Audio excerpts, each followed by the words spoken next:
ওইসে থাক ভাই, কিন্তু কথা কই না পাকো ভাই, নাই। ওই সাইডে যান, ওই সাইডে যান, দাঁড়ান, আসেন না ভাই। আপা কি হয়েছে আপনার বলেন? আমি দুপুরবেলা রান্না করতে বসেছি, কবুতরের বাচ্চা গুঁড়ো মাছ রান্না টান্না করে পাখির ঘরে আসি। আমার শাশুড়ি হঠাৎ করে ঘর থেকে কোথায় জানি নামে চলে গেছে। যাওয়ার পরে আমি রান্না টান্না বসাই গ্যাসের চুলে বসাইছি। কোথা থেকে জানি দুটো লোক ভাড়া করে নিয়ে আসছে। ভাড়া করে নিয়ে এসে আমি বাচ্চার কলা খাওয়াই। হ্যাঁ, মহিলা এসে দুইজন, পুরুষ এসে একজন। আমার ভাসুরে ছিল ঘরে, আমার শ্বশুরে ছিল ঘরে, আমার শাশুড়ি। এই এরা মিলা আমার হাত পা বাই দেয়। দেখেন আমার মায়ের দাগ, আমার বাচ্চাটা তো আমার মারছে। এই মায়েরা আমার অটোতে করে নিয়ে গেছে, এই পোলাপার সাক্ষী। আমি বলে পাগল পাগল করে চলন্ত অটোতে করে আমার গাড়ির মধ্যে ধাক্কা মারে হালাই দেওয়া ধরছিল। এরা বাঁচানো ধরছিল, এরা বাঁচাতে পারে নাই। আমি সেখান থেকে উঠে তারপর আবার এখানে আসছি। আমি এটার বিচার চাই, কোর্টের বিচার চাই, আমি ন্যায় বিচার চাই। আমি টাকা দিছি, আমি একটা মিথ্যা মামলা জড়িত আছি। আমার স্বামী মিথ্যা মামলাও করছে। আমার বাচ্চার এই দেখেন, আমার বাচ্চার দানি গেটে দৌড়া গলা টিপা ধরছে। আমি একটা ন্যায় বিচার চাই। আমি স্বামীর সংসার করতে চাই। আমি যতটুকু দিছি আমার স্বামীর চাকরির জন্য। আমার এই হাত পা বাচ্চা বোরকা দিয়ে বাঁধে। এই হারদের কাছে জিজ্ঞাসা করেন, আপনারা আসেন তো, হাতের কাছে জিজ্ঞাসা করেন। হ্যাঁ দেখছি, হ্যাঁ গরম রাস্তা ছিল, আমার রাস্তা ছিল। হাতের কাছে জিজ্ঞাসা করেন, হ্যাঁ পাইবেন সত্যি কথা। আপনার নাম কি? আমার নাম রিমা। আপনার গ্রামের বাড়ি কোথায়? রাজাপুর মঙ্গলমের বাড়ি, রাজাপুর কালীশ্বরী। কালীশ্বরী ইউনিয়ন। এইখানে ঘটনা ঘটছে কোথায়? আমার ওই শ্বশুরের ঘর। ওই আচ্ছা, সে তার নাম কি?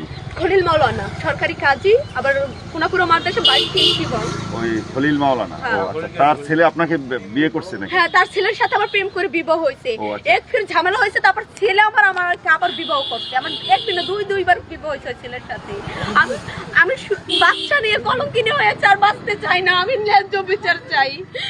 আমি না সংসার করবো, না ওদের ঘরের সামনে বই আমার কি কারণে আপনাকে মারধর করলো? কি কারণে? আমি যৌতুক দেই ই করি, তারপরে আমার সাথে এরকম করে ছেলেকে লুকিয়ে রাখি। আমার এই ঘটনা ঘটছে আজকে? হ্যাঁ, আজকে দেখেন আমাকে মারধর দিয়ে, দেখেন না গলা টিপে ধরছে। আমার শ্বশুরে পিঠেও দাগ আছে, দেখেন কি করছি। আমি খালি মোবাইলটা খালি একটু রাখতে পারছি, আর কিছুই করতে পারি না। বোরকা টোরকা নিয়ে হাত পা পাইতে আমার ই করে দিছি। আমার ব্যাগের ভিতরে টাকাও ছিল। তো আপনারা ছিলেন এখানে? কি হয়েছে ভাই? ঘটনাটা কি? জিজ্ঞেস করেন। হ্যাঁ, আমরা ওই জায়গায় গেছি। তারপর ওই জায়গা থেকে অটোতে চিল্লাচিল্লি করছে সে। তারপর বাইক ঘুরে আমরা যাই আর বাঁচানোর চেষ্টা করছি, পারি নাই। মানে হেরে বেঁধে উঠাইছে গাড়িতে? হ্যাঁ, গাড়িতে বেঁধে উঠেছে ওরা। মুখোপাধ্যায় ছিল। টোকা দিয়া আমরা বাঁচানোর চেষ্টা করছি, বাঁচাইতে পারিনি। তারপর বলে যে মাথার সমস্যা, নিজস্ব পারিবারিক বিষয়, তো এই জন্য আমরা ফিরে আসছি। ও মানে তার কথা বলছে মাথায় সমস্যা? হ্যাঁ হ্যাঁ। আমি মাথার সমস্যা। এটা কে বলছে? ওই যে কাজী সাহেব? ওই কাজ হিসেবে না, ওই মহিলারা। আমার শাশুড়ি ও, আপনার আর দুজন লোক ছিল। হ্যাঁ, আর অটোওয়ালা তো গাড়ি চালায়। আমার এবার গাড়ি যায়, বাচ্চা নিয়ে ধাক্কা মারে ফেলাইছে, ধাক্কা বাঁধা অবস্থায়। আপনি যদি যান ঘটনাস্থলে, ওই মাথায় মহিলারও আছে। আপনারা তাদের কাছে যাই, আমার বিচারটা আমি যে পাই, তাদের কাছে যাই জিজ্ঞেস করলে তারাও বলবে আমাকে কেমন করে নিয়েছে। তারাও আমার বাঁচানোর জন্য মহিলারা চেষ্টা করছে। এর কি আসলে মাথা খারাপ? আপনাদের বাড়ি এই জায়গায় না? আর কি মাথা আসলে সমস্যা? না, আমি তার ছোট ছিল তো। হ্যাঁ, আমি হবার নতুন যাচ্ছি।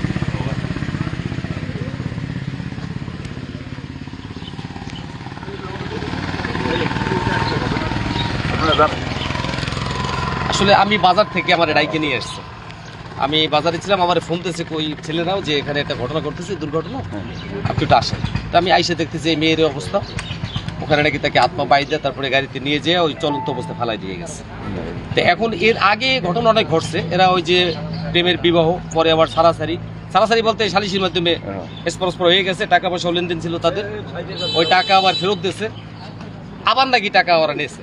দেওয়ার পরে ওই ছেলে নাকি পরবর্তীতে ঢাকায় যে আবার কোর্ট কামেন্ট করে আবার বিয়ে করছে। এখন তারা ঘর সংসার করে। আজকে নাকি ওই মেয়ে এসে ঘরে উঠছে, রান্না বান্না করতেছে, এই অবস্থায় বান্ধে এখান থেকে নিয়ে গেছে। এখন আমার এটাকে নিয়ে আসছে, আমি আসতে বাধ্য, আসছি।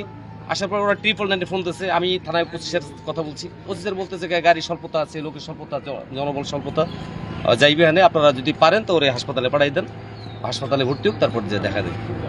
এখন এটা এভাবে তো এই সমাজে চলতে পারে না। এভাবে একটা মেয়ের, এই শিশুটা একেবারে শিশু, এই শিশুরা সহ তাকে ধাক্কা দিয়ে যদি ফেলে দেয়, এটা কোন ধরনের জাহেলিয়াত? সেই চরিত্রই লোক মানে এটা এখন আপনারা মিডিয়া আপনারা এটা কথিত যে মা ওই যে একজন কাজী সাহেব আছেন কাজী সাহেব তার খলিল কাজী হ্যাঁ নাকি না? তার নাকি ওয়াইফ আর তার সাথে আরো 2-3 জন মহিলা কোথাও থেকে নিয়ে আসছে। অটোওয়ালারে আমি চিনি, অটোওয়ালা হচ্ছে আমার চাচাতো ভাসুর, ও আচ্ছা চাচা শ্বশুরের ছেলে অটো চালায়। হে আসছে, আমার ভাসুরের ছিল, এই সবাই মিলে আমার হাত পা বাইধা, এই বোরকা টুটা দিয়ে বাইধা হেপর আমাকে নিয়ে গেছে। এই যে সাক্ষী ছেলেরাই, এই ছেলেদের তো আমি চিনি না, এরা আমাকে বাঁচানোর জন্য অনেক চেষ্টা করছে। আমি একটা শিক্ষিত মেয়ে, আমি পাগল হতে যাবো কেন? আমি তো লেটুর একটা সংসার চাই আমার মেয়ে নিয়ে, আমি কলম কিনে ওই বাঁচতে চাই না। আমার এক ফির না 2 ফির এক ফিরই করেন, আমাকে 2-2বার বিবাহ করছি। আমি আমার মেয়ে নিয়ে আমার স্বামী সংসারে থাকতে চাই। এই বিষয়টা আপনাদের কাছে আমি চাই। বাবা তালাক দেওয়াইছে, ফিরলে আবার পোলা যায় হাইকোর্টে বিয়ে করছে। কি হয়েছে? একবার বাবা তালাক দেওয়াইছে, আবার যায় পোলা হাইকোর্ট দিয়ে আবার বিয়ে করাইছে। মানে এর তালাক দিছে একবার বাবাই তালাক দেওয়াইছে জোর বাবা করিয়া। ওই যে কাজী সাহেব খলিল হ্যাঁ, কাজী সাহেব সে কথা সে ওই পেপারসে উল্লেখ করছে যে আমাকে আমার বাবা জোর করে তালাক দেওয়াইছে, পেপারসও আছে, ও আপনারা আচ্ছা দেখতে আচ্ছা। পারবেন। মানে ছেলে বলছে যে হ্যাঁ, আমার জোর বাবা করে জোর করে তালাক এই জন্য দেওয়াইছে। ছেলে আবার পরবর্তীতে আবার হাইকোর্টে গিয়ে সে এই মেয়েকে আবার বিবাহ করে। আবার বিয়ে করছে আর এখন এই মেয়ের উপরে নির্যাতন চলছে নির্যাতন করে। এই হলো তার চরিত্রটাই এইরকমের, তার জীবনটাই এরকমের। আচ্ছা, সে আপনি কি থানা এখন পুলিশ ওদিকে তার যাবেন? ব্যবস্থা করতে কোনো সময় লাগে না। শুরু করো, আমি বাঁচবো না, মরবো। আচ্ছা আমরা একটু যাই দেখি ওইখানে একটু যাই, ঘটনা ঘটনাস্থলে আসেন, যাই একটু দেখি। আসেন, সবাই আসেন ভাই। এই আসেন স্থানীয় লোকজন যারা আছেন। ফুয়াদ মেম্বার সাহেব আসেন।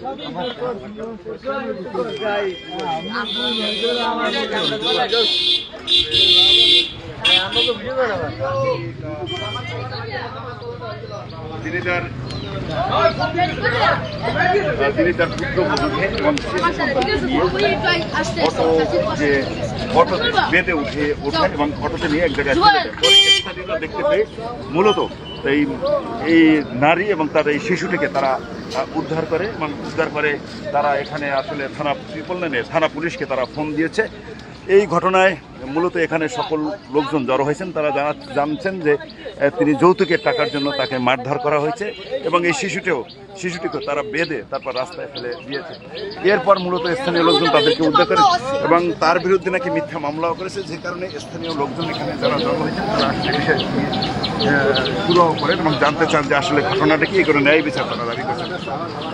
এর আগে মূলত এই নারীকে ছেলের প্রেমের বিবাহ হয়, এই নারীকে মূলত ছেলের কাছ থেকে যিনি কাজী সাহেব খলিল কাজী, তিনি তার এই ছেলের কাছ থেকে এই মেয়েকে আদালতের মাধ্যমে ছাড়াছাড়ি করেন।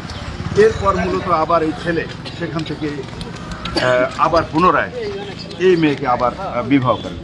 এরপর আবার তারা নগদ টাকা শ্বশুর বাড়ি থেকে ইত্যাদি দেন, এমনটাই বলছেন এখানে যারা আছেন। এবং এই নারী তিনি বলছেন তারা সংশ্লিষ্ট তাদের প্রত্যাশা অনুযায়ী যে টাকা, সেই টাকাগুলো তারা দেন। কিন্তু এরপর মূলত তাদের সংসারে সুখ আসে। আজকে ঘণ্টাখানেক আগে, মূলত ঘণ্টা 2 আগে তাকে হাত পা বেঁধে রাখে এবং বেঁধে অটোতে করে দূরে এক জায়গায় নিয়ে ফেলতে চান এবং তারা বলেন যে তিনি মানসিক রোগী, এমনটাই বলছিলেন যে মানসিক রোগী বলে তাকে নদীতে বা অন্য কোনো জায়গায় হাত পা বেঁধে ফেলে দিতে চেয়েছেন।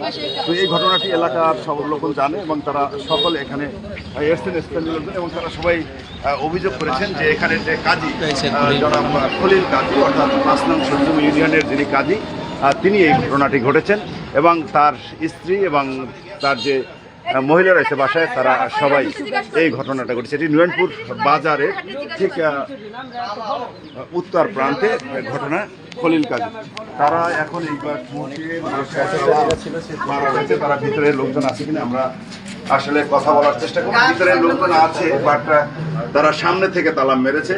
এই বাসায় কেউ আছেন?